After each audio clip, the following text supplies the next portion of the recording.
अपने YouTube channel Shiv Shakti Divya शक्ति पढ़ाकू योद्धा में आप सभी का हार्दिक स्वागत करती हूँ। मैं आप सभी को अभी महानदी अपवाह तंत्र बता रही हूँ, जिसमें मैं महानदी को बहुत ही अच्छे से और डिटेल से बता चुकी हूँ। और आज मैं आप सभी को महानदी की सहायक नदियों के बारे में बताने वाली हूँ। तो ये वीडियो आप सभी के लिए बहुत ही इम्पोर्टेंट होने वाला है, इसलिए मैं आप सभी को टॉपिक स्टार्ट करने से पहले ही कहना चाहती हूँ कि आप सभी मेरा ये वीडियो कंप्लीट ज़रूर देखिए। अब मैं आप सभी को महानदी के सहायक नदियों के बारे में बताना स्टार्ट कर रही हूँ, जिसमें मैं आप सभी को सबसे पहले महानदी की उत्तरी सहायक नदियों के बारे में बताऊंगी। और मैं कल जब महानदी अपवाह तंत्र स्टार्ट करी थी तभी बहुत ही अच्छे से महानदी की उत्तरी और दक्षिणी सहायक नदियों के नाम बता चुकी हूँ। तो उम्मीद करती हूँ कि आप सभी को वो सारे नाम याद होंगे। तो अब मैं आप सभी के लिए उत्तरी सहायक नदियों से स्टार्ट कर रही हूँ। और आज मैं सबसे पहले आप सभी को हसदेव नदी के बारे में बताने वाली हूँ, जो कि महानदी की एक उत्तरी सहायक नदी है। अब आप सभी सोच रहे होंगे कि मैं शिवनाथ नदी पहले स्टार्ट क्यों नहीं कर रही हूँ, क्योंकि जो शिवनाथ नदी है वो महानदी की उत्तरी सहायक नदी है और सबसे लंबी सहायक नदी है। क्या जो शिवनाथ नदी है वो महानदी की उत्तरी सहायक नदी भी है और सबसे लंबी सहायक नदी भी है। लेकिन फ्रेंड्स, मैं आप सभी को बताना चाहूँगी कि ये जो शिवनाथ नदी है वो अपने आप में ही बहुत ही इम्पोर्टेंट नदी है और इसकी भी बहुत सारी सहायक नदियाँ हैं। तो मैं इस नदी को कल बताऊंगी आप सभी को बहुत ही डिटेल से, साथ ही इसकी जितनी भी सहायक नदियाँ हैं शिवनाथ नदी की, उसको भी बहुत ही डिटेल से और बहुत ही अच्छे से मैं कल आप सभी को बताऊंगी। क्योंकि अगर मैं आज बताऊंगी तो ये जो शिवनाथ नदी है और महानदी है वो आपस में मिक्स हो जाएंगे मीन्स आप सभी कंफ्यूज हो जाएंगे कि कौन सी नदी जो है महानदी की सहायक नदी है और कौन सी नदी जो है शिवनाथ नदी की सहायक नदी है। इसलिए मैं कल आप सभी को शिवनाथ नदी को बहुत ही डिटेल से बताऊंगी। और मैं पहले ही बता चुकी हूँ आप सभी को कि ये जो शिवनाथ नदी है वो महानदी की उत्तरी सहायक नदी है। तो इस प्रकार आप सभी को बिल्कुल भी कंफ्यूजन नहीं होगा।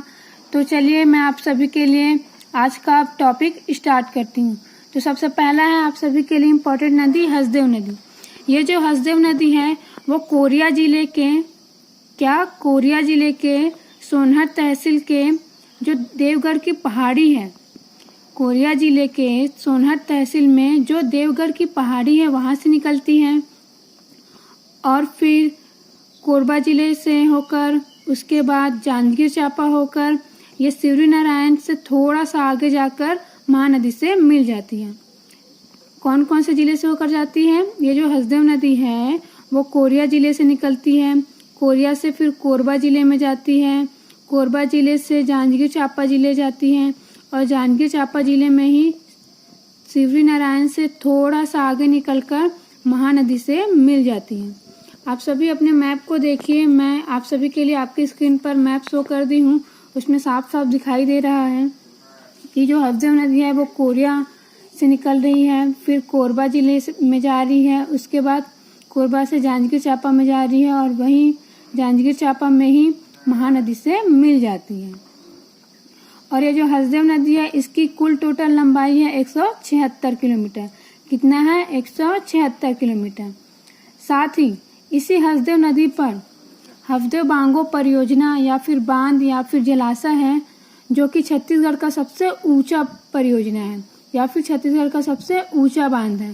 तो ये बहुत ही इम्पोर्टेंट है, आप सभी इसे ज़रूर याद रखिए कि हसदेव नदी पर ही कोरबा जिले में हसदेव बांगो परियोजना है, जो कि छत्तीसगढ़ की सबसे ऊंची बांध या फिर सबसे ऊंचा बांध है। तो आप सभी इसे याद रखिए क्योंकि ऐसे क्वेश्चन एग्जाम में ज़रूर आते हैं। और इस हसदेव नदी के किनारे कोरबा और चांपा शहर स्थित है। कौन कौन सा? कोरबा और चांपा शहर स्थित है। आप सभी ये ज़रूर याद रखिए क्योंकि एग्जाम में कभी कभी पूछ देता है कि कौन सी नदी के किनारे कौन सा शहर स्थित है। अब हम आगे चलते हैं। ये जो हसदेव नदी है वो महानदी की दूसरी लंबी सहायक नदी है। क्या है? महानदी की दूसरी लंबी सहायक नदी है। और पहली कौन सी है? शिवनाथ नदी है। और हसदेव नदी की लंबाई कितनी है? 176 किलोमीटर है।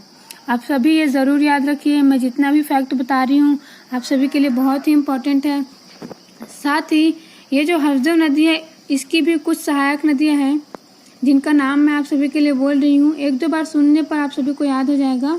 इसकी सहायक नदियाँ हैं गज, अहिरन, जटाशंकर, चोरनाई। क्या क्या? गज, अहिरन, जटाशंकर, चोरनाई और तान। तो ये रहा आप सभी के लिए महानदी की एक सहायक नदी हरदो नदी, जो कि महानदी की एक उत्तरी सहायक नदी है। अब आगे चलते हैं दूसरी सहायक नदी की ओर, मान नदी।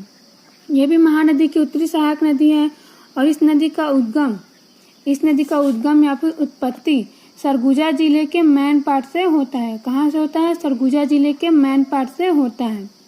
और मैं आप सभी को बताई थी कल महानदी के 3 संगम के बारे में, तो उनमें से ही एक संगम होता है चंद्रपुर में, जिसमें कौन कौन सी नदियाँ थी आप सभी को याद होना चाहिए। मैं एक बार फिर से बता रही हूँ।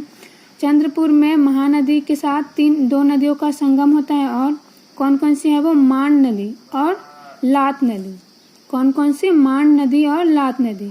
तो ये वही मान नदी है जो चंद्रपुर में जाकर महानदी से मिल जाती है और संगम बनाती है। तो आप सभी ज़रूर याद रखिए कि ये जो मांड नदी है वो कहाँ से निकलती है? सरगुजा जिले से निकलती है। सरगुजा जिले के मैन पाट से निकलती है और चंद्रपुर में जाकर महानदी के साथ संगम बनाती है। और इस नदी की लंबाई है 155 किलोमीटर। कितना है? 155 किलोमीटर। और ये जो नदी है मान नदी वो सरगुजा से निकलती है। सरगुजा से फिर रायगढ़ जाती है, फिर रायगढ़ से होते हुए जांजगीर चांपा जिला जाती है। और यही जांजगीर चांपा जिले के अंतर्गत आता है चंद्रपुर, जहाँ ये महानदी से जाकर मिल जाती है। तो आप सभी मैं जितने इम्पोर्टेंट फैक्ट्स बता रही हूँ वो ज़रूर याद रखें। साथ ही इसकी लंबाई मैं जो बताई 155 किलोमीटर, ये तो बिल्कुल याद रखिए क्योंकि लंबाई भी इम्पोर्टेंट होता है हमारे लिए। कितना है इसकी लंबाई? 155 किलोमीटर।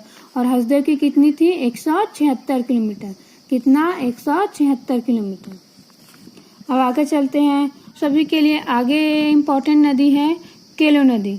ये जो केलो नदी है वो रायगढ़ के लैलूंगा तहसील के लुडेक पहाड़ी से निकलती है और महानदी से जाकर मिल जाती है। महानदी से कहाँ मिलती है? जांजगीर चांपा जिले में महानदी से जाकर मिल जाती है। और ये जो केलो नदी है ये जो है रायगढ़ से निकलती है, इसलिए जो रायगढ़ शहर है वो इस केलो नदी के किनारे है। जो रायगढ़ शहर है वो इस केलो नदी के किनारे स्थित है। तो आप सभी ये ज़रूर याद रखिए। अब आगे है आप सभी के लिए ईब नदी। ईब नदी भी महानदी की उत्तरी सहायक नदी है और इस नदी का उद्गम होता है जसपुर जिले में स्थित बगीचा तहसील। जसपुर जिले में स्थित बगीचा तहसील के पेंड्रा पाट में एक खुड़िया पहाड़ है। पेंड्रा पाट के पास एक खुड़िया पहाड़ है और यहीं से निकलता है ईब नदी। और ये जो ईब नदी है वो जसपुर जिले से निकलकर सीधे उड़ीसा में प्रवेश करती है और उड़ीसा में मिलती है महानदी से। किससे मिलती है? महानदी से उड़ीसा में। और इसकी लंबाई जो है 87 किलोमीटर है। कहाँ? छत्तीसगढ़ में। ठीक है, क्योंकि ये जसपुर से निकलती है फिर कहाँ चली जाती है? ये उड़ीसा में चली जाती है। तो छत्तीसगढ़ में इसकी लंबाई कितनी है? 87 किलोमीटर, 87 किलोमीटर। और टोटल लंबाई इसकी कितनी है? 202 किलोमीटर। टोटल लंबाई कितनी है? 202 किलोमीटर। मीन्स इसकी जो बाकी लंबाई है आधे से ज़्यादा हिस्सा जो है इसका उड़ीसा राज्य में रहता है। मीन्स उड़ीसा राज्य में इसकी अधिक लंबाई होती है। तो आप सभी याद रखिए कि ये जो नदी है ईब नदी वो उड़ीसा में जाकर महानदी से मिल जाती है। और ये जो ईब नदी है, क्या ये जो ईब नदी है इसके बालू में या फिर रेत में प्राकृतिक रूप से सोने के कण पाए जाते हैं। क्या पाए जाते हैं? सोने के कण पाए जाते हैं। अगर आप सभी को याद होगा तो मैं एक और नदी के बारे में आप सभी को बताई थी जो इसी पेंड्रा पाट से निकलती है और आप सभी के लिए बहुत ही इम्पोर्टेंट भी है। आप सभी को याद है मैं जब आप सभी को जसपुर सामरी पाठ प्रदेश पढ़ाई थी, साथ ही सबसे पहले मैं आप सभी को सोनगंगा अपोहा तंत्र पढ़ाई हूँ, उसमें मैं आप सभी को बता चुकी हूँ कि इस पेंड्रा पाट से और कौन सी नदी निकलती है। कौन सी नदी निकलती है आप सभी को याद होना चाहिए। मैं एक बार फिर से बता देती हूँ। इसी पेंड्रा पाट से उत्तर की ओर एक और नदी निकलती है और वो नदी है कन्हार नदी। कौन सी नदी है? कन्हार नदी। और ये पेंड्रा पाट के बखौना चोटी से निकलती है। पेंड्रा पाट के बखौना चोटी से निकलती है। और साथ ही जो ईब नदी है, देखिए ये जो पेंड्रा पाट है ना, उससे दो नदियां निकलती हैं। तो ये जो ईब नदी है वो पेंड्रा पाट के दक्षिण की ओर आ जाती है और जो कन्हार नदी है वो पेंड्रा पाट के उत्तर की ओर चली जाती है। आप इसे ऐसे याद रख सकते हैं। तो ये रहा आप सभी के लिए महानदी की उत्तरी सहायक नदियाँ, जो आप सभी के एग्जाम के लिए बहुत ही इम्पोर्टेंट है। और मैं जितने भी इम्पोर्टेंट फैक्ट्स आप सभी को बताई हूँ, आप सभी वो ज़रूर याद रखिए। अब आगे चलते हैं। आगे मैं आप सभी को महानदी की दक्षिणी सहायक नदियों के बारे में बता रही हूँ, जो आप सभी के लिए बहुत ही इम्पोर्टेंट है। सबसे पहले मैं आप सभी को दूध नदी के बारे में बताती हूँ, जो कि महानदी की दक्षिणी सहायक नदी है। ये जो दूध नदी है उसका उद्गम होता है मलाज कुंडम की पहाड़ी से। ये जो दूध नदी है उसका उद्गम होता है मलाज कुंडम की पहाड़ी से। और ये मलाज कुंडम पहाड़ी कहाँ है? कांकेर जिले में स्थित है। ये जो मलाज कुंडम पहाड़ी है वो कांकेर जिले में स्थित है। और चूंकि ये मलाज कुंडम पहाड़ी से निकलती है, तो पहाड़ी से निकलते वक्त ये मलाज कुंडम जलप्रपात बनाती है। कौन सा जलप्रपात बनाती है? मलाज कुंडम जलप्रपात बनाती है। तो आप सभी ये दोनों फैक्ट्स ज़रूर याद रखिए कि ये जो दूध नदी है वो मलाज कुंडम पहाड़ी से निकलती है और मलाज कुंडम जलप्रपात बनाती है। और दोनों ही कहाँ स्थित है? कांकेर जिले में स्थित है। और यही जो दूध नदी है, कौन सी नदी? दूध नदी। इसी नदी के किनारे कांकेर शहर स्थित है। ये जो दूध नदी है इसके किनारे ही कांकेर शहर स्थित है। अब आगे चलते हैं। आगे आप सभी के लिए पैरी नदी। ये जो पैरी नदी है वो गरियाबंद जिले में स्थित, क्या? गरियाबंद जिले के बिंद्रा नवागढ़ तहसील में स्थित भातरीगढ़ी पहाड़ी से निकलती है। कहाँ से निकलती है? भातरीगढ़ी पहाड़ी से निकलती है। आप सभी के लिए तहसील याद रखना ज़रूरी नहीं है, आप सभी सिर्फ जिला याद रखिए। और अगर जिला भी याद नहीं रख पा रहे हैं तो कम से कम पहाड़ी का नाम ज़रूर याद रखिए, क्योंकि ऐसा क्वेश्चन बन चुका है। एक और पहाड़ी का नाम दिया रहता है और दूसरी ओर नदी का नाम दिया रहता है और दोनों को मैच करने के लिए कहा जाता है। तो आप सभी कम से कम पहाड़ी का नाम ज़रूर याद रखिए। और जिला भी वैसे इम्पोर्टेंट ही है, तो आप दोनों ज़रूर याद रखिए, जिला और पहाड़ी का नाम, क्योंकि ये दोनों ही आप सभी के एग्ज़ाम के लिए इम्पोर्टेंट है। तो एक बार फिर से सुनिए। ये जो पैरी नदी है वो गरियाबंद जिले के भातरीगढ़ी पहाड़ी से निकलती है। कहाँ से? भातरीगढ़ी पहाड़ी से निकलती है। और इसकी लंबाई 90 किलोमीटर है। कितना है? 90 किलोमीटर है। और आप सभी को जब मैं संगम पढ़ा रही थी कल महानदी का, तब मैं बताई थी आप सभी को अपने पिछले वीडियो में कि ये जो पैरी नदी है वो राजिम में जाकर महानदी से मिलती है और त्रिवेणी संगम बनाती है। कौन कौन सी नदी रहती है वहाँ पे? महानदी, पैरी और सोंढूर। तो आप सभी ये ज़रूर याद रखिए कि ये जो पैरी नदी है वो राजिम में जाकर महानदी से मिल जाती है। और जो सोंढूर नदी है वो इसी पैरी नदी की सहायक नदी है। क्या है? इसी पैरी नदी की सहायक नदी है। तो इस प्रकार ये पैरी नदी, सोंढूर नदी और महानदी संगम बनाते हैं राजिम में, जो कि त्रिवेणी संगम कहलाता है। अब आगे चलते हैं। आगे है आप सभी के लिए जोक नदी। ये जो जोक नदी है इसका उद्गम होता है महासमुंद जिले के पिथौरा से। कहाँ से? महासमुंद जिले के पिथौरा से होता है। और इसकी लंबाई भी 90 किलोमीटर है। और ये शिवरी नारायण में जाकर महानदी से मिल जाती है। ये वही नदी है, ये वही जोक नदी है। कौन सी? वही जोक नदी है जो कि शिवरी नारायण में संगम बनाती है। किसके साथ? महानदी के साथ। ये भी मैं आप सभी को बता चुकी हूँ कौन कौन सी नदी रहती है। महानदी, शिवनाथ नदी और जोक नदी। महानदी, शिवनाथ नदी, जोक नदी। तो आप सभी संगम का नाम ज़रूर याद रखिए। मैं 3 संगम के बारे में आप सभी को बताई थी।